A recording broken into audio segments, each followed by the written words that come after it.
बिस्मिल्लाहिर्रहमानिर्रहीम। नाज़रीन अस्सलाम वालेकुम, मैं हूँ इमरान नसीम। नाज़रीन, chief election commissioner Sikandar Sultan Raja ने साबिक़ वज़ीर आज़म इमरान ख़ान के ख़िलाफ़ एक बड़ा फ़ैसला किया है। इलेक्शन कमीशन का चेयरमैन PTI इमरान ख़ान के ख़िलाफ़ वो फ़ैसला क्या है, एक तो इस खबर की डिटेल आपके साथ शेयर करेंगे और दूसरी खबर में आज जो PTI ने वज़ीर आज़म शहबाज शरीफ की ताहयात नाअहली के लिए अदालत उज़्मा से रजू किया है। सुप्रीम कोर्ट में तहरीक इंसाफ की जानिब से दायर की गई इस दरख्वास्त का जो मतन है वो आपको बताएंगे। और इसके अलावा आज सुप्रीम कोर्ट ऑफ पाकिस्तान में जो फैसल वाडा नाअहली केस की हंगामा खेज समाअत हुई है, आज की इस अदालती कार्रवाई में जो चीफ जस्टिस उमरता बंदयाल की जानिब से बड़े अहम रिमार्क्स दिए गए हैं, इस अदालती कार्रवाई का अहवाल भी आप नाज़रीन के साथ शेयर करेंगे। और इसके अलावा हमारे आज के प्रोग्राम की जो दीगर अहम ख़बरें हैं उनकी तफसीलात भी आपकी खिदमत में पेश करेंगे। तो पहली ख़बर से गुफ्तगू का आगाज़ करते हैं और हमारी पहली ख़बर पंजाब के वज़ीर आला चौधरी परवेज़ इलाही साहब की शाख खर्चियों से मुतल्लिक़ है। नाज़रीन, कुछ दिनों पहले आपके साथ हमने एक ख़बर शेयर की थी कि परवेज़ इलाही साहब ने वज़ीर आला के लिए एक नया ऑफ़िस जो है वो बनाने का फ़ैसला किया है और उस नए ऑफ़िस की तामीर के लिए जो नक्शा है वो भी अप्रूव करवा लिया गया है और 42 करोड़ की ग्रांट जो है वो परवेज़ इलाही साहब ने बतौर वज़ीर आला पंजाब जो है उसकी मंजूरी दी है। यानी परवेज़ इलाही साहब जो पहले से वज़ीर आला का ऑफ़िस मौजूद है उसमें बैठने के बजाय उन्होंने नया ऑफ़िस जो है वो 42 करोड़ की ग्रांट से जो है वो तामीर करने की जो है वो मंजूरी दी। अब नई डेवलपमेंट में परवेज़ इलाही साहब जहाँ एक नया ऑफ़िस जो है वज़ीर आला के लिए बनवाने जा रहे हैं, वहाँ उन्होंने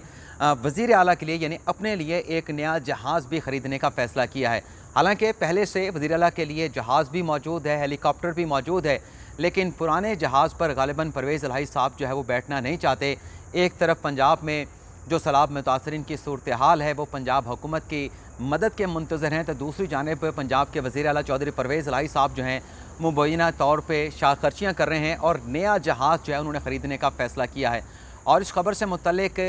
ये इंफॉर्मेशन भी सामने आई है कि इस हवाले से नहीं, यानी नए जहाज़ ख़रीदने के लिए जो समरी वज़ारत ख़जाना को भिजवाई गई है उसमें नए जहाज़ की कीमत कितनी होगी, मालियत कितनी होगी, उसका तयन भी नहीं किया गया। और उस समरी में ये लिखा गया है कि एक कमेटी बनाई जाएगी और वो कमेटी जो है वो नए जहाज़ की ख़रीदारी की जो कीमत है, जो मालियत है, उसका तयन करेगी। तो इससे आप अंदाज़ा लगा सकते हैं कि पंजाब के वज़ीर आला चौधरी परवेज़ इलाही साहब जो है वो किस तरह से जो पंजाब के अवाम का पैसा है वो उसे अपने लिए, ज़ाहिर सी बात है इस वक्त तो वज़ीर आला वही हैं, वो अपनी ज़ात के लिए जो है वो ख़र्च जो है वो कर रहे हैं। दूसरी खबर नाज़रीन जिसकी तफसीलात हमने आपके साथ शेयर करनी है वो नाज़रीन खबर है ज़िमनी इंतखाबात से मुतल्लिक़।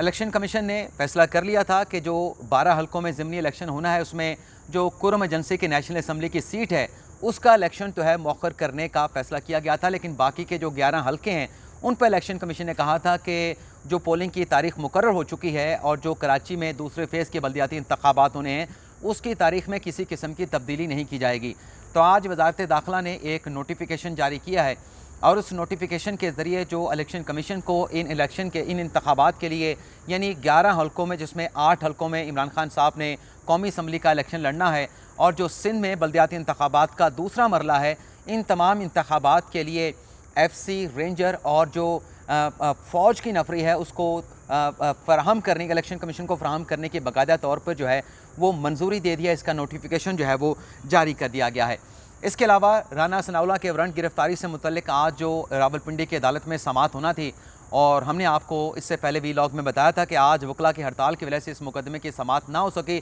तो आज आफ्टरनून में इस केस को जो है वो टेकअप किया गया और जो जज हैं सीनियर सिविल जज गुलाम अकबर साहब, उनकी जानिब से दोनों जो पार्टीज़ हैं यानी जो राना सनाउल्लाह के वकील हैं और महकमा एंटी करप्शन की जो लीगल टीम है उन्हें 19 अक्टूबर तक जो कहा गया है कि आप आइंदा समाअत पे तैयारी करके आएँ, दलाइल दें और 19 अक्टूबर को इस केस की दोबारा जो है वो समाअत की तारीख जो है वो सिविल जज गुलाम अकबर की जानिब से मुकर्रर कर दी गई है। अब आ जाते हैं कि इलेक्शन कमीशन ने इमरान खान के ख़िलाफ़ क्या बड़ा फ़ैसला किया है। आप नाज़रीन को मालूम है कि ECP की जानिब से इमरान खान को, असद उमर को और फवाद चौधरी को तौहीन इलेक्शन कमीशन के शोकास नोटिस जारी किए गए थे और इन शोकास नोटिस में इलेक्शन कमीशन ने इमरान खान को, फवाद चौधरी को और असद उमर को ज़ाती हैसियत में पेश होने का हुक्म दिया था, लेकिन इलेक्शन कमीशन में अपीयरेंस से पहले तीनों PTI के रहनुमाओं की जानिब से मुख्तलिफ हाई कोर्ट्स में जो है वो इलेक्शन कमीशन के इस शोकास नोटिस के खिलाफ जो है वो रिट पटिशन दायर की गई थी। इमरान खान ने, फवाद चौधरी ने लाहौर हाई कोर्ट से रिजू किया था, असद उमर की जानिब से सिंध हाई कोर्ट से रिजू किया गया था और एक दरख्वास्त जो है वो इस्लामाबाद हाई कोर्ट में भी दायर की गई थी। तो आज इलेक्शन कमीशन ने ये जो उनकी कार्रवाई है तौहीन इलेक्शन कमीशन की, उसे जो मुख्तलिफ हाई कोर्ट्स में चैलेंज किया गया है, इसके हवाले से आर्टिकल 186A के तहत जो है सुप्रीम कोर्ट में एक दरख्वास्त इलेक्शन कमीशन ने दायर की है, जिसमें यह कहा गया है कि इन तीनों PTI के रहनुमाओं के खिलाफ जो है तौहीन इलेक्शन कमीशन की, उनके जो बयानात थे इलेक्शन कमीशन के खिलाफ तौहीन अदालत की कार्रवाई का आगाज़ किया गया था। और ये जो बयानात हैं इमरान खान के, फवाद चौधरी के, असद उमर के, इन बयानात की जो है वो तरदीद नहीं की गई। लेकिन जो वायरीज़ हैं कि इलेक्शन कमीशन के पास तौहीन अदालत की कार्रवाई का अख्तियार है या इलेक्शन कमीशन के पास तौहीन अदालत का अख्तियार नहीं है, इन वायरीज़ को जो है मुख्तलिफ हाई कोर्ट्स में चैलेंज किया गया है। तो इस दरख्वास्त में इलेक्शन कमीशन ने सुप्रीम कोर्ट से आर्टिकल 186A के तहत ये दरख्वास्त दायर की है कि मुख्तलिफ अगर हाई कोर्ट के फोरम पर यह मुकदमा चलेगा तो वक्त का ज़िया होगा। तो वक्त के ज़िया को बचाने के लिए मुनासिब ये है कि इन तमाम केसेस को जो इलेक्शन कमीशन के खिलाफ मुख्तलिफ हाई कोर्ट्स में PTI के रहनुमाओं की जानिब से दायर किए गए हैं, किसी एक हाई कोर्ट में इन्हें यकजा कर दिया जाए। और इससे ये होगा, इलेक्शन कमीशन ने सुप्रीम कोर्ट से कहा है कि इसका फ़ायदा ये होगा कि एक तो वक्त बचेगा और ये मामला जल्द जो है किसी मंतकी अंजाम तक पहुँचेगा। अब यह दरख्वास्त इलेक्शन कमीशन ने दायर कर दी है, तो देखना यह होगा कि इस दरख्वास्त को, जो कि इमरान खान के ख़िलाफ़ है, असद उमर के ख़िलाफ़ है और फवाद चौधरी के ख़िलाफ़ है, इलेक्शन कमीशन की इस दरख्वास्त को कब जो है समाअत के लिए मुकर्रर किया जाता है और इस दरख्वास्त के लिए कौन सा बेंच जो है वो तश्कील दिया जाएगा। तो इसके लिए हमें और आपको फ़िलहाल जो है इंतज़ार करना होगा। अगली जो नाज़रीन ख़बर है वो ये है कि शहबाज शरीफ की नाहली के लिए PTI की जो खातून रहनुमा हैं और MNA भी हैं फ़िलहाल, क्योंकि उनका इस्तीफ़ा एक्सेप्ट नहीं हुआ, अंदलीब अब्बास की जानिब से डिस्क्वालिफिकेशन की एक दरख्वास्त जो है वो सुप्रीम कोर्ट ऑफ पाकिस्तान में दायर की गई है। इस दरख्वास्त में नाज़रीन अदालत के सामने नुक्ता ये रखा गया है कि आर्टिकल 62(1)F के तहत वज़ीर आज़म शहबाज शरीफ को ताहयात नाअहल करार दिया जाए। और इसकी जस्टिफिकेशन अदालत के सामने ये रखी गई है कि जो वज़ीर आज़म शहबाज शरीफ ने हालिया दिनों में लंदन का दौरा किया, इस दौरे के दौरान उन्होंने कन्विक्टेड जो साबिक़ वज़ीर आज़म नवाज शरीफ हैं, उनके भाई हैं, उनके साथ मुलाकात की, मफरूर इसहाक डार के साथ मुलाकात की और नवाज शरीफ के जो मफरूर बेटे हैं जिन्हें एवनफील्ड रेफरेंस केस में इश्तिहारी करार दिया गया है, हुसैन नवाज़ और हसन नवाज़, उनके साथ भी मुलाकात की है। तो इस तरीके से जो हल्फ है शहबाज शरीफ का, जो being prime minister of Pakistan, जो बीइंग रुकन कौमी असम्बली उन्होंने उठाया था, अपने हल्फ की उन्होंने खिलाफ वर्जी की है, तौहीन की है, तो लिहाजा उन्हें आर्टिकल 62(1)F के तहत जो है वो ताहयात नाअहल करार दिया जाए। इस दरख्वास्त के हवाले से भी क्या पेशरफ्त होती है, क्या आया कि इस पर कोई एतराज़ात सुप्रीम कोर्ट के साथ की जानिब से लगाए जाते हैं या इससे बराह रास्त जो है वो इंटरटेन कर लिया जाता है, इस हवाले से भी फ़िलहाल हम सबको जो है वो इंतज़ार करना पड़ेगा। अगली खबर जो सुप्रीम कोर्ट में फैसल वाडा नाहली केस की समाअत हुई है, जिसमें चीफ जस्टिस ने बड़े अहम रिमार्क्स दिए हैं, वो रिमार्क्स भी आपको बताएंगे। लेकिन सबसे पहले आज जब अदालती कार्रवाई का आगाज़ हुआ तो फैसल वाडा के वकील वसीम सज्जाद की जानिब से अदालत में ये कहा गया कि जब 2018 के इंतखाबात में फैसल वाडा ने अपने नॉमिनेशन पेपर जमा करवाए थे, तो नॉमिनेशन पेपर जमा होने के बाद उन नॉमिनेशन के ऊपर किसी किस्म का एतराज़ किसी वोटर या किसी मुखालिफ उम्मीदवार की जानिब से नहीं उठाया गया था। और फिर फैसल वाडा के वकील वसीम सज्जाद ने कहा कि अदालत के सामने जो एक सवाल है वो ये है कि आया कि क्या इलेक्शन कमीशन के पास ऐसा अख्तियार है, election commission court of law है कि किसी भी रुकने कौमी असम्बली को आर्टिकल 62(1)F के तहत जो है वो ताहयात नाअहल करार दे सके। इसके बाद चीफ जस्टिस ने बड़े अहम रिमार्क्स दिए, जिसमें उनका ये कहना था कि इस्लामाबाद हाई कोर्ट ने ही इलेक्शन कमीशन के पास ये मामला रेफ़र किया था और इलेक्शन कमीशन को इस्लामाबाद हाई कोर्ट ने यह हुक्म दिया था कि आप दोहरी शरीयत के मामले पे फैसल वाडा के खिलाफ तहकीकात करें। और फिर चीफ जस्टिस ने कहा कि हाई कोर्ट ने जो इलेक्शन कमीशन का फैसला था जिसमें फैसल वाडा को ताहयात नाअहल करार दिया गया था, उन पर आर्टिकल 62(1)F का इतला किया था, उस फैसले को जब चैलेंज किया गया फैसल वाडा की जानिब से इस्लामाबाद हाई कोर्ट में, तो इस्लामाबाद हाई कोर्ट ने उस फैसले को बरकरार रखा। तो सबसे पहले तो इस्लामाबाद हाई कोर्ट के फैसले का जायज़ा लेना पड़ेगा और इस फैसले का जायज़ा लेने के बाद फिर अदालत ये देखेगी कि इलेक्शन कमीशन का जो फैसला है क्या उसमें इलेक्शन कमीशन के पास अख्तियार था या अख्तियार नहीं था। चीफ जस्टिस ने कहा कि इलेक्शन कमीशन चले कोर्ट ऑफ लॉ ना भी हो, लेकिन इस्लामाबाद हाई कोर्ट ने तो इलेक्शन कमीशन का फैसला बरकरार रखा है। इस्लामाबाद हाई कोर्ट तो कोर्ट ऑफ लॉ है। चीफ जस्टिस ने कहा कि इस्लामाबाद हाई कोर्ट ने फैक्चुअल इंक्वायरी करने का इलेक्शन कमीशन को हुक्म दिया। इस्लामाबाद हाई कोर्ट ने जो फैसला सुनाया जिसमें इलेक्शन कमीशन की सज़ा को बरकरार रखा गया, उस फैसले में